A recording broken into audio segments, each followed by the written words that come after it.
Hai, welcome back to my channel. Kembali lagi bersama gue Dava Amrullah di channel ini. Kali ini gue akan mereview buku Harry Potter and the Prisoner of Azkaban, atau dalam bahasa Indonesianya adalah Harry Potter dan Tawanan Azkaban. Tapi sebelumnya, bagi kalian yang belum subscribe channel ini, please subscribe channel ini terlebih dahulu dan bagikan video-video yang ada di channel ini kepada teman kalian, sehingga teman-teman kalian senantiasa mendapatkan konten-konten yang menarik di channel ini. Thank you so much.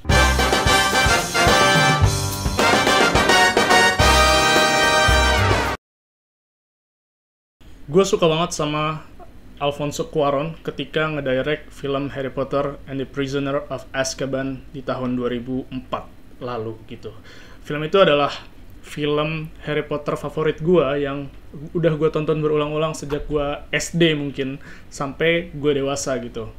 Kenapa sih Harry Potter and the Prisoner of Azkaban itu filmnya itu bisa jadi salah satu film Harry Potter yang paling bagus ya? Nah, itu karena menurut gue film Harry Potter and the Prisoner of Azkaban itu memiliki tone yang berbeda dari dua film sebelumnya gitu. Selain itu juga ada pergantian cast dari Richard Harris sebagai Albus Dumbledore ke Michael Gambon gitu. Dan filmnya tone-nya lebih dark, terus di sini kayak film ketiga ini menjadi pembuka untuk film-film yang lebih serius lah di seri-seri Harry Potter gitu. Tapi kali ini gue nggak akan ngebahas film Harry Potter and the Prisoner of Azkaban karena gue akan ngebahas novelnya. Perlu diketahui bahwa Harry Potter, film ataupun sekarang series yang akan dibuat oleh HBO itu merupakan asal-muasalnya merupakan sebuah karya sastra, karya J.K. Rowling. Nah, untuk Harry Potter and the Prisoner of Azkaban sendiri merupakan buku ketiga di seri yang terdiri dari 7 buku. Tapi kalau untuk gue personal, Harry Potter and the Prisoner of Azkaban ini atau Harry Potter dan Tawanan Azkaban merupakan buku kedua yang udah gue baca dari seri tersebut gitu.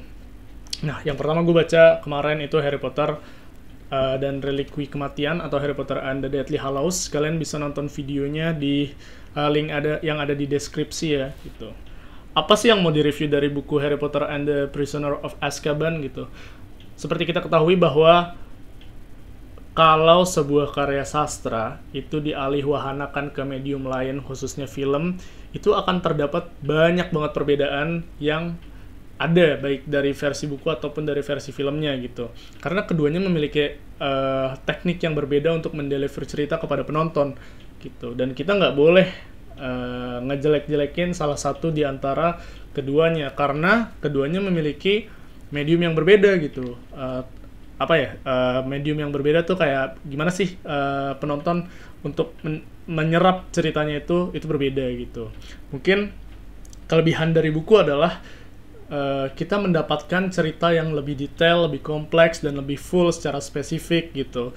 Dan imajinasi kita itu akan dirangsang untuk membayangkan yang visual-visual yang dideskripsikan di dalam tulisan-tulisan yang ada di buku tersebut gitu. Sementara kalau di film kita bisa menikmati keindahannya secara langsung sesuai dengan arahan dari filmmaker yang ngedirect atau ngebuat film yang dialihwahanakan dari sastra tersebut gitu. Back to topic, untuk novel Harry Potter and the Prisoner of Azkaban itu gue baca start dari bulan Juli, tapi agak putus-putus ya, dan baru selesai di bulan September kemarin. Ceritanya mungkin tidak sepanjang Deathly Hallows, tapi menurut gue seru banget gitu, karena gue mendapatkan banyak detail yang mungkin tidak bisa gue dapatkan di filmnya gitu. Yang paling pertama mungkin yang mau gue highlight sebagai poin adalah di buku ini banyak detail-detail mengenai keseharian ataupun aktivitas Harry yang yang dia lakukan bersama teman-temannya di Hogwarts gitu. Contohnya mungkin mata pelajaran yang mungkin tidak bisa diekspos banyak di filmnya gitu. Tapi di sini banyak diekspos gitu. Terus kegiatan Harry kesehariannya di entah itu di asrama, di ruang rekreasi Gryffindor ataupun di sekitaran Hogwarts gitu, di kastil. Habis itu ada lagi tentang subplot mengenai Quidditch match yang kalau di film kita cuma ngelihat satu sequence Quidditch ketika Harry diserang oleh Dementor gitu. Padahal di film ini penting banget gitu Quidditch gitu, karena Hogwarts karena apa sih namanya, Gryffindor, House of Gryffindor itu menang turnamen Quidditch pada tahun tersebut gitu. And next-nya itu mempengaruhi, karena tadi gue masih bahas Quidditch ya, gue mau bahas juga mengenai Firebolt ya di sini, sapu terbang yang diidam-idamkan oleh Harry gitu. Kalau di film mungkin kita tahu bahwa Firebolt itu dikirimkan pada akhir film gitu kan, oleh seseorang yang kita nggak ketahui, yang tentu saja itu Sirius Black gitu. Tapi kalau di bukunya Firebolt itu justru dikirimkan di pertengahan cerita gitu, yang mempengaruhi kemenangan tim Gryffindor di Quidditch match tahun ini di bukunya ya gitu. Sepenting itu Quidditch match gitu. Habis itu ada lagi yang paling spesifik adalah dulu sebenarnya ketika gue nonton film Harry Potter and the Prisoner of Azkaban, gue tuh banyak nggak ngertinya gitu. Kenapa, kayak banyak pertanyaan-pertanyaan yang timbul di benak gue ketika nonton gitu, kayak kenapa sih Sirius Black itu ngejar Harry gitu, walaupun di endingnya dijelaskan kan, kayak maksudnya kenapa di tahun tersebut gitu, kenapa di tahun ketiga Harry ada di Hogwarts gitu, kenapa nggak sebelum-sebelumnya gitu. Nah di buku ini dijelaskan gitu kenapa Sirius Black datang pada tahun ketiga gitu, ada hubungannya dengan keluarga Weasley ketika berlibur ke Mesir gitu kan. Habis itu ada lagi masalah background story dari Profesor Remus Lupin gitu, yang merupakan seorang werewolf gitu. Mungkin kita tahu di filmnya bahwa Lupin adalah seorang werewolf. Dia akan bersembunyi saat bulan purnama karena dia akan bertransformasi jadi serigala. Tapi di buku ceritanya ternyata sekompleks itu ya, Remus Lupin jadi werewolf gitu. Kita flashback ke masa lalunya ketika Lupin masih jadi seorang siswa di Hogwarts, terus habis itu bagaimana Dumbledore ingin menolongnya dengan membuatkan Shrieking Shack untuk persembunyiannya Remus ini gitu. Habis itu muncullah teman-temannya yang tahu, sahabat-sahabatnya, dan akhirnya ingin membantu Remus agar Remus tidak kesepian lah bahasanya gitu. Dan akhirnya ini relate dengan kaitan antara pelajaran Defense Against Dark Arts ya, yang selama ini diisi oleh Remus. Terus habis itu ada tugas dari Profesor Snape ketika si Remus ini absen gitu, yang dimana siswa harus mempelajari perbedaan antara werewolf dan animagus. Nah itu dia, itu berkaitan sama si ceritanya Remus gitu, cerita tentang dia, sahabatnya, yaitu Moony, Padfoot, Prongs, dan Wormtail gitu. Dimana itu berkaitan juga sama Harry kan, hubungannya dengan Harry, dimana Padfoot itu merupakan Prongs itu merupakan Prongs itu merupakan bokapnya si Harry, yaitu James, yang dia seorang animagus, sahabatnya Remus, yang bertransformasi atau bertransfigurasi ya jadi rusa jantan gitu. Itu balik ke pertanyaan gue yang kedua sih, kayak kenapa ketika Harry menyelamatkan Sirius di pinggir danau itu ada Patronus rusa jantan yang dia bilang itu bokapnya gitu.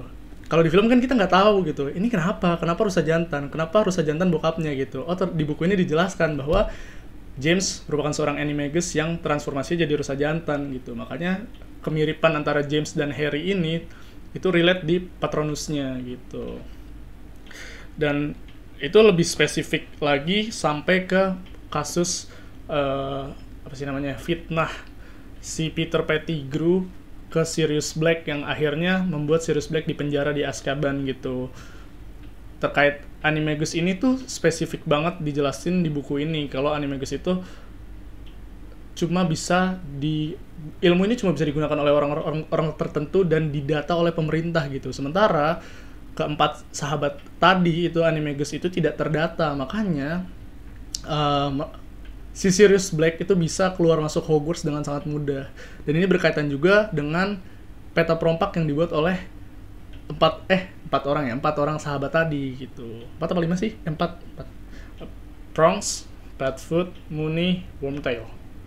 Ya, 4 orang sahabat tadi gitu. Dan ada hubungannya juga dengan Profesor Snape masa lalunya gitu. Kenapa sih Snape benci banget sama Profesor Lupin? Ya karena itu gitu. Di sini dijelasin banget di buku ini gitu.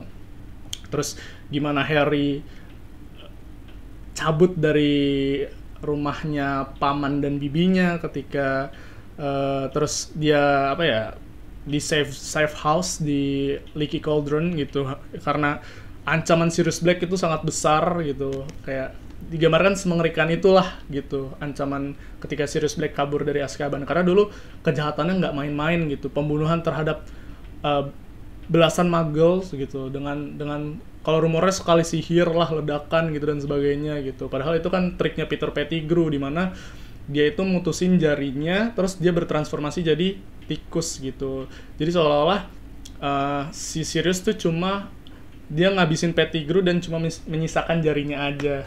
Itu yang dibahas detail di sini. Dan selanjutnya adalah bagaimana ini apa si kisah trio ini ya.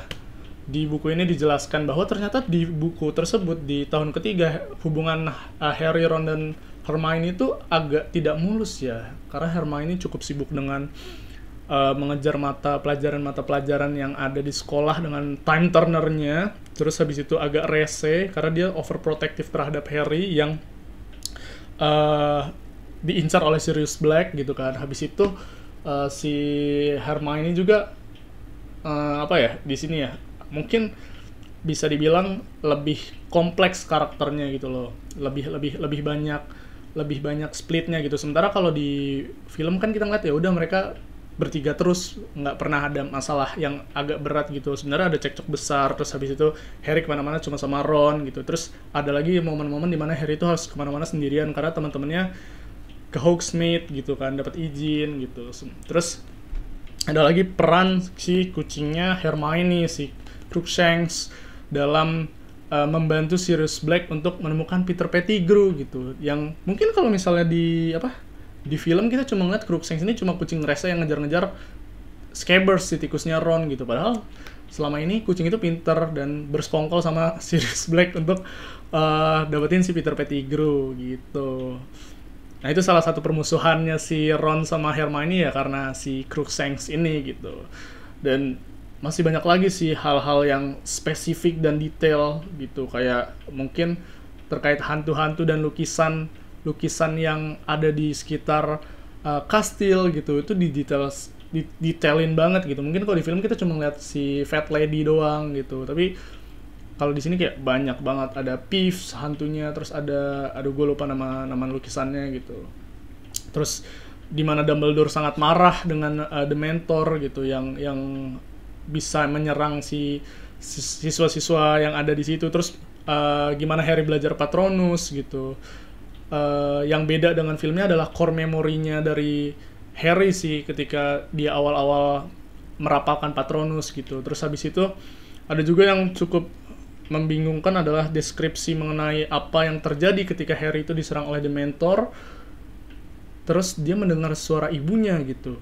Kalau di film kan kita cuma dengar audio yang kayak cuma Potter gitu doang kan. Tapi kalau di buku tuh di spesifik dijelaskan apa sih kata-katanya gitu ketika si ibu Harry ini, si Lily ini ingin dibunuh oleh Voldemort gitu. Jadi kayak Voldemort tuh ada di buku ini gitu loh. Ada istilahnya ada peran besar gitu. Terus mengenai pengikutnya gitu yang digambarkan kan Sirius Black digambarkan pengikutnya kalau dari ramalan yang akan bergabung dengan tuannya lah gitu.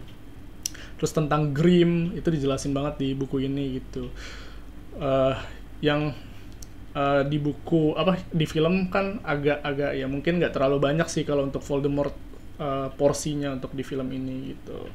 Terus habis itu penggambaran soal Nightbus, terus apa lagi ya banyak deh pokoknya gitu. Tentang Hagrid dan juga Hippogriff kasusnya Buckbeak itu seru juga sih, kayak perspektif ketika Harry dan Hermione balik ke masa lalu untuk mencegah kematian Buckbeak ataupun Sirius, itu digambarkan cukup berbeda ya. Bayangan gue secara pembacaan naskah di novel ini ataupun gambaran yang selama ini gue lihat di filmnya yang didirect sama Alfonso Cuarón gitu, tetap seru gitu Alfonso Cuarón di filmnya gitu. Kayak walaupun beda tapi gue tetap tetap suka sama dua-duanya gitu. Apalagi Alfonso Cuarón kan banyak menyelipkan ini ya, kayak signature directingnya gitu. Dimana ya, salah satu yang cukup terasa adalah opening ketika memperkenalkan Dumbledore baru gitu. Itu pakai apa ya, ada murid-murid nyanyi apa ya, paduan suara dengan kodok kan gitu. Kalau kalian ingat pakai Trouble Trouble Double Trouble apa ya, itu lirik ya, mungkin lirik dari novel Macbeth kalau nggak salah, William Shakespeare gitu, jadiin lagu kan gitu. Nah, itulah sedetail-detail itu, hal-hal yang mungkin ada di buku nggak ada di film, ada di film nggak ada di buku gitu. Keduanya punya cara yang berbeda untuk menyampaikan cerita, tapi intinya poinnya sama, tentang Harry Potter dan Sirius Black sih kalau menurut gue spesifiknya mengenai Prisoner of Azkaban gitu. Tapi yang paling besar yang gue rasakan mengenai lubang yang ada di film adalah yaitu backstory dari bokapnya Harry dan sahabat-sahabatnya gitu, tentang persahabatan, pengkhianatan. Itu di bukunya sangat detail, dan gue sangat bersyukur gue bisa baca, yang akhirnya itu menjawab semua pertanyaan-pertanyaan gue di film-film selanjutnya gitu. Karena basicnya ada di sini gitu.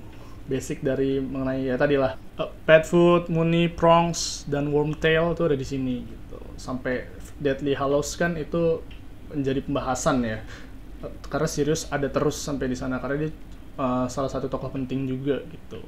Introduce-nya di sini. Dan menurut gue kalian harus baca novelnya sih, karena gimana ya? Itu jadi kesempatan besar kalian untuk mengeksplorasi dunia Harry Potter yang mungkin tidak bisa sedetail itu digambarkan di film. Dan kita nggak tahu ya HBO bagaimana ntar mengeksekusinya di masa depan nanti ketika jadi series gitu. Mungkin itu aja review buku Harry Potter and the Prisoner of Azkaban yang telah gue baca. Semoga kalian suka.